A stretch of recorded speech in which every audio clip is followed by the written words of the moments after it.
What's going on, everybody? Welcome to the Tribe of Millionaires podcast. I'm your host, Jamie Gruber. Today, I'm going to talk about a topic I've been asked quite a bit about, and that is the concept of building a brand. This comes in many different forms, like should I be on social media? Should I build a personal brand? Should it be a business brand? How do I connect my personal brand to my business? And even questions to me like, how are you making money on this brand thing? I see you talking about all these different things like living in the Dominican or whatever. Like, how are you monetizing that? And I want to get into all of that, but I want to talk about it from a standpoint of really starting with the three things, the three questions you need to ask yourself in terms of how you will build your brand. There are three variables, and most of us don't start with these three. Most of us start with what I'll call the fourth one. I'll explain the fourth one after I get to the first three. But there's three things that you have to know in order for you to have, I think, compelling brand. Now, what does that mean? That could be follower count. Let me give you an example for me. I went from about 8,000 followers in October of last year on Instagram to about 80,000 recently. It's been a big run up in run up in followers. And more importantly to me is it's a highly engaged audience. Most of my stuff is shared in the hundreds or thousands each time I post something. I've got a very thriving community just on Instagram.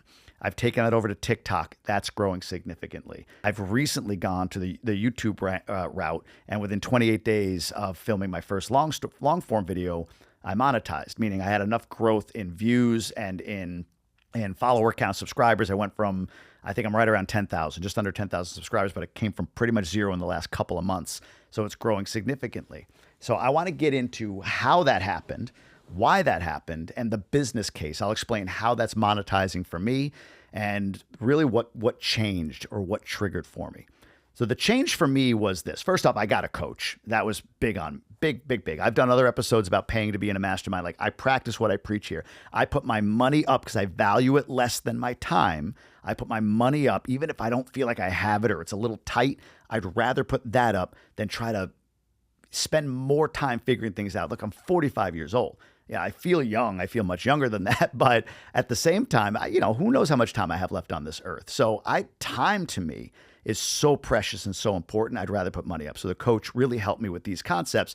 And here you go. I'm going to give them to you for free.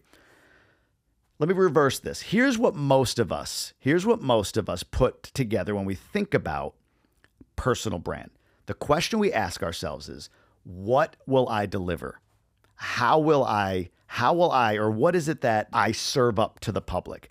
Here's my brand. This is it. Like, I see people do this all the time. They'll give me a podcast outline and it'll be like, this podcast is about this and I teach this and my angle is that or whatever, right? It's sort of like, here, everybody, take my shit, enjoy it, consume it. I'm going to create this thing to get you to follow me. And that is the exact wrong way. And even though you think, like, obviously that's the wrong way, trust me, most of us, me included, do it that way. Oh, this would be good for Instagram. This would be good to share, without knowing these three things first. The first thing you have to answer is this. What do you stand for? What do you stand for? I'll tell you about the arc of even this podcast for me. I'm doing these solo episodes now because I think that's one opportunity I've had in the podcast. We've been an interview show and we've grown. We've got, 100,000 audio video downloads per month, which is great. It goes up and down a little bit on the video side. Audio is pretty steady, but it's been a bit of a slog. And when I'm looking at trying to have that nice uptick in growth, and I look at other podcasters like a guy who sits in this chair, Chris Williamson, Diary of a CEO, Stephen Bartlett, Joe Rogan. The reason why we follow those people is because we know what they stand for. Here's an example. If Jordan Peterson is going to be interviewed, he's going to be interviewed by everybody. Who are you going to listen to? What interview are you going to listen to?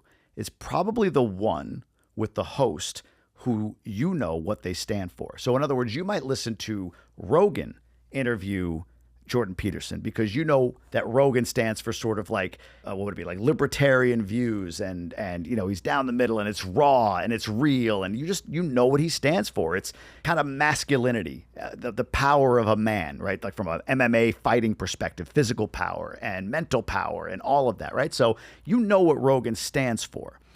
Conversely, you may not love what Rogan stands for. Maybe you're more aligned with a guy like Lex Fridman and you know what he stands for and you want to hear Jordan Peterson interviewed by Lex Fridman. Or You're completely the opposite of Jordan Peterson. You hate Jordan Peterson. So you want to hear, I don't know, Rachel Maddow interview Jordan Peterson. Who do you, or what do you stand for? That is the number one thing you have to identify. So for me, what I stand for, what I thought I stood for, was quitting your job. That was something like, I stand for quitting your job. And it's like, no, I believe in that. But what I really stand for is living life on purpose. And right now, even more specifically, I stand for my audience, and this is where it gets really niche. I stand for the Dominican Republic is an amazing place to live. The Dominican Republic is an amazing place to live. Sounds niche, right? Sounds crazy niche. Only when I had that as the lead-in for my personal brand, for the Instagram and everything else that I do, only when I had that thing that I stand for as it, I'm the positive guy, did my brand take off. Today, I get two different types of comments. Thank you so much. And this is literally by the thousands. Comments, DMs. Thank you so much for speaking so highly about my country. I get that by thousands and thousands and thousands of people. And then on the other side, hundreds of people say, you're not painting the whole picture. You're just making it look rosy and beautiful, but there's so much darkness there. There's corruption. There's this, there's that. They know what I stand for. This guy is polishing a turd with the Dominican Republic, some would say. Others would say, finally, somebody is bringing to light the beauty of this amazing country. And I'll give you a quick example. Recently, a lady, unfortunately, returning from the Dominican Republic on vacation, died on a flight mysteriously. She went into a seizure. They landed the plane in I think in the Bahamas, maybe an emergency landing, and she passed away. The headlines say, woman dies mysteriously on plane after visiting the Dominican Republic. What does that imply? She probably ate something. The alcohol's tainted like years ago, which wasn't a true story, but that came out. In other words, it's implying like, this lady just went to a third world country and died because of it. Dominican is not safe. So if you're somebody who takes pride in the fact that that's my homeland, I'm a Dominican American, Dominican Canadian, Dominican European, which is most of my audience on the personal brand side, when you see a headline like that, you're going, come on. When it turned out was she just had a stroke. Just, nothing. It wasn't like some people said, like pressure from scuba. She didn't give enough time to fly. It just was one of those things. Healthy-ish 40-something-year-old woman. A lot of people got into like vaccines or who knows. But the point is, 40-something-year-old nurse died in a flight because she had a stroke. And it was just one of those things. Nothing tying into the Dominican Republic. But the headline said that. Now, if that lady was leaving Texas, would the headline say, woman mysteriously dies after visiting Texas? No, it would have just said, woman mysteriously dies on the flight. So what I stand for is the positive side of the Dominican Republic, which brings in a lot of love and it brings in a little bit of hate. What do you stand for? And you'll know if you're onto something if you've got both elements. It is as important to it is as important to repel as it is to attract. It's as important to repel as it is to attract. So the first thing, not what do you do, not what do you serve up to others, what do you stand for? What you stand for will matter in whether or not you build a compelling personal brand. Second, what is your unique advantage? So now that we know what you stand for, let's take me as an example. So I stand for this positive take on living in the Dominican Republic. So then what's my unique advantage in creating content and putting it out there for the world to see? Well, here's something I learned. I can shoot, and I do in a studio like this, I could shoot content about my knowledge of living in the Dominican Republic right here, behind a mic in a studio, and I do it at my home studio quite often. But the unique advantage I have is I'm physically there. So if I'm going to get on a camera like this, in a studio like this, and say to you, hey, everyone thinks the Dominican's unsafe, they're wrong. Here's why the Dominican actually, I think, is safer in some ways than the United States, or whatever it might be. Cool. But the unique advantage I have is, let me show you. A dude in Kentucky can make that same content as me. They could sit in a studio and talk about having lived in a place like the Dominican or Puerto Rico or whatever years ago. But I'm physically there. So my unique advantage is that I'm there on the ground and I can show you. I don't just tell you. That's the unique advantage I have. And I've started to leverage that much, much more. Again, thanks to coaching. So the first question again, what do you stand for? Secondly, what is your unique advantage in your brand and what you stand for? And then the third one, and there's no particular order on this, is who are you serving? Who are you serving? And this may not be readily apparent. So if I were to talk about Tribe of Millionaires. Who am I serving? I am serving a 40-ish year old male, married, 2 kids, conservative Christian values. That's the audience. I can show you the stats on that. Maybe not the conservative Christian values part. That's more, I understand that to be the audience, but that's the audience. Higher net worth men, accomplished, mostly entrepreneur or side hustle entrepreneur, who are of conservative Christian values. On my personal brand, I mentioned it before, who I'm serving are Dominican Americans, Dominican Canadians, Dominican Europeans who have achieved a certain amount of wealth and have a desire to repatriate. That's who I'm serving. And then I teach and show and give examples of what it looks like to do that in the Dominican Republic, what coming back looks like. My audience is not somebody who's looking to go to the Dominican Republic to live a cheap lifestyle. It's not my audience. And a lot of people challenge me on that, like, oh, you're saying it costs this much, but it really only costs that much. And I say, that's not my audience. Or you're saying that you can't live on less than $5,000 a month in the Dominican, but the average salary is $500. What are you talking about? I'm like, again, not my audience. My audience is not lower income Spanish speaking only Dominicans. They don't understand me. That's not my audience. So my audience is who I'm serving. This is higher income, say 60,000 plus a year, higher income Dominican American, Canadian, and Europeans who have a desire to repatriate, whether it's now with their kids or after they retire. And they want to know, what's it like on the ground? What are the real costs? Where can I go buy furniture? What neighborhood should I live in? How can I exist there on a reasonable salary? What is it like going out? Like, are there things to do? Well, I'm bringing kids. What's there to do for kids? Is it safe to drive around? Should I buy a car? Should I ship something into the country? What's the best way to do it all? That's who I serve. So I'm not talking to lower income people that are saying, oh, I want to move back there just so I can only live on $1,000 a month. Like, there's plenty of people that can do that. I know people that can serve that audience. That's not me. So who do you serve? Only after you know those 3 things, only after you know what your unique advantages, what you stand for, and who you're serving, can you think about creating content. A couple of other things I want to talk about in here. Some people want to do a business brand. Well, I want to promote my business. Like, that's great. Have the accounts for your business and all of that. But people are not drawn in this day and age to business brands. They're really not. And even if they are, those business brands have a face. Think Nike, think Progressive Insurance, where I used to work, right? Like Jordan, Nike, or whoever today. Flow, Progressive, the Gecko even for Geico, right? Like there's a face, a somebody, a person or a thing, somebody that people can personalize and relate to as the face of the product. We're not likely Fortune 2 or 300 companies as we start our personal brand.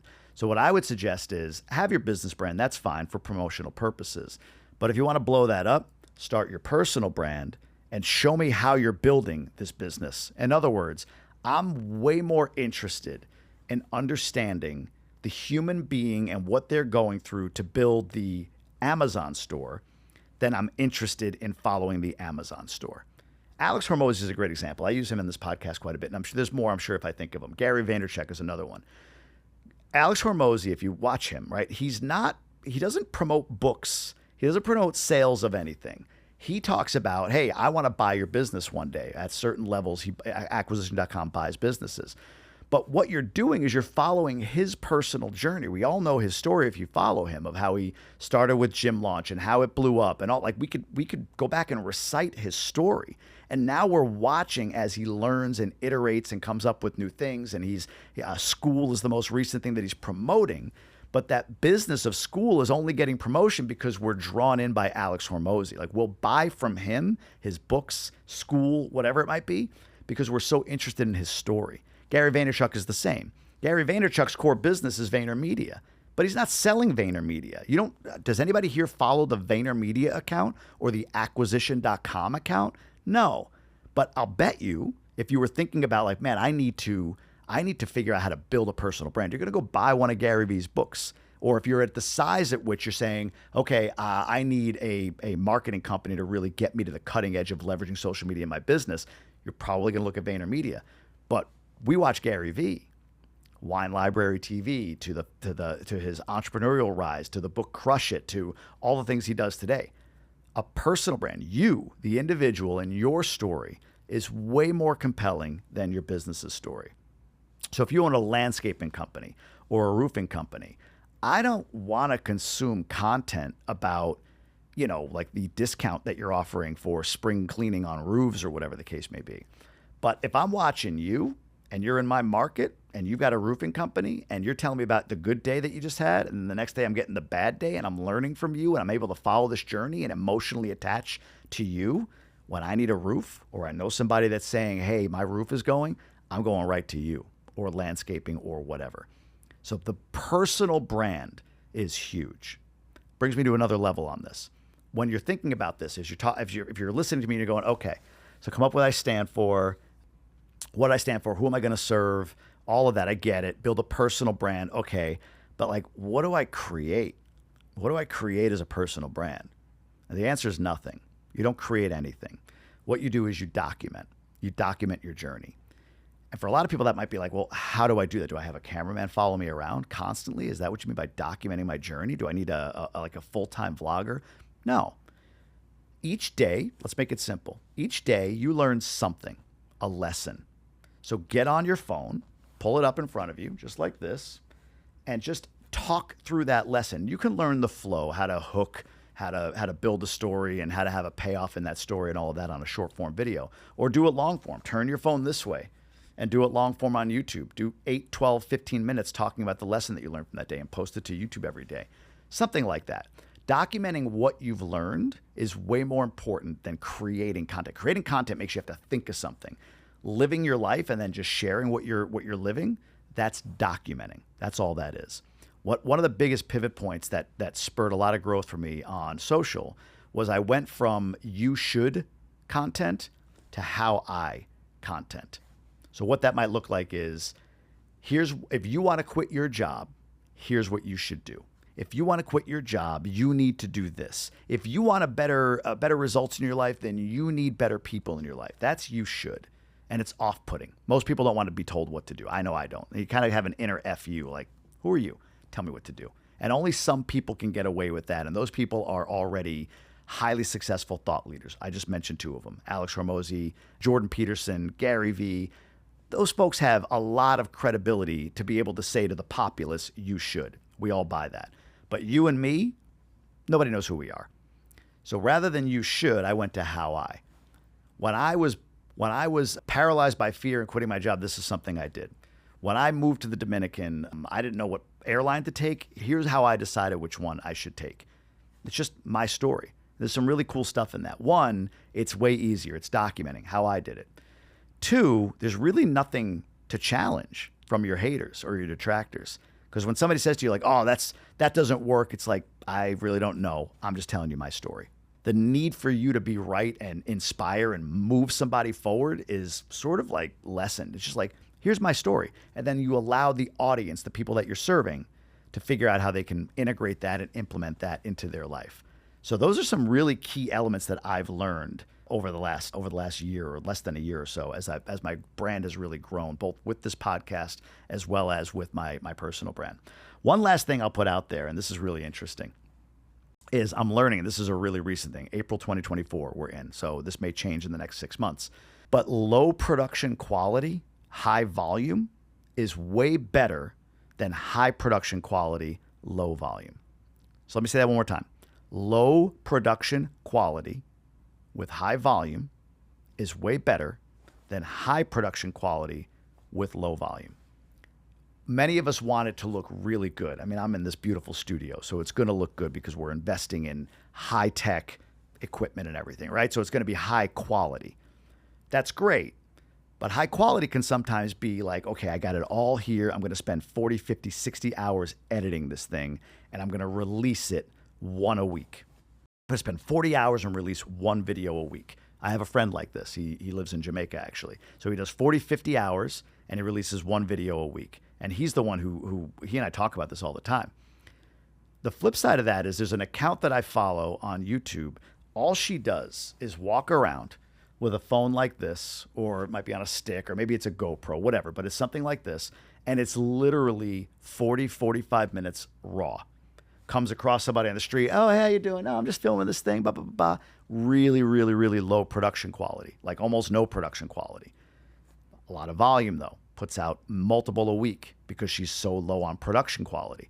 But the quality is in the raw, unfiltered nature. People are really, really, really craving authentic right now. They want like real, like I can relate. So if you in a studio with perfect and captions and all that stuff is all you're doing, and I do it, don't get me wrong, that is going to get you so far.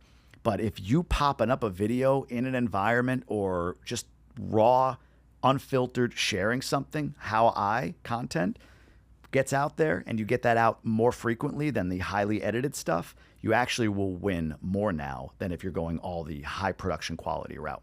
And the reason is there's a lot of noise on social. There's a lot of noise on YouTube. The more you put out there, the higher chance you get of achieving some level of virality. And when you get one viral, and I had this, one viral post went to 1.7 million. One, after 5 years of posting, and everything around it exploded. Today, I can't, under 20,000 views on a reel or a TikTok is very, very rare for me anymore because of that one low quality, green screen, low production value thing. I literally put up an article behind me in the app. It lets you hit a green screen button, and I talked for a minute. 1.7 million, all my curated content went up with it. But the thing that got people was the low production quality, high volume stuff. So as you're talking about building your brand, don't put too much pressure on yourself. Build a personal brand, sharing your journey as to what you're doing. Your business will grow with it.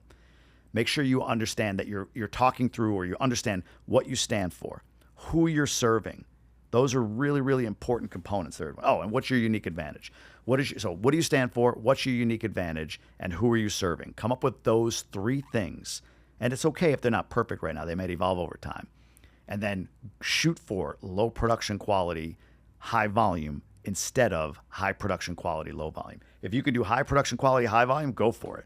But even still, I think raw, unfiltered would be great. In fact, if you watch Alex Hormozy, just 2 days ago, he announced that he's going back to his original content. No fluff, no nothing. I mean, think about that. This guy who spends $3 million a year on content creation, and he's saying, I'm going back to the raw, unfiltered, unedited stuff. He announced that because he understands how important that is in this day and age, which for you and me, it just makes our content that much easier to make. Raw, unfiltered is way better than highly curated. That's the key to personal brands. So I hope that helps you. And if not, let me know. I'm happy to answer questions. Just send me an email, jamie@jamiegruber.com. And be sure to go over to GoBundance.com and apply. This is the sort of stuff I learn by being part of GoBundance, sort of stuff I get into and get held accountable to achieving thanks to my brothers in GoBundance that do that for me. So GoBundance.com, apply. At a minimum, download the Life Happiness Index if you haven't already. And yeah, we'll see you on the next one.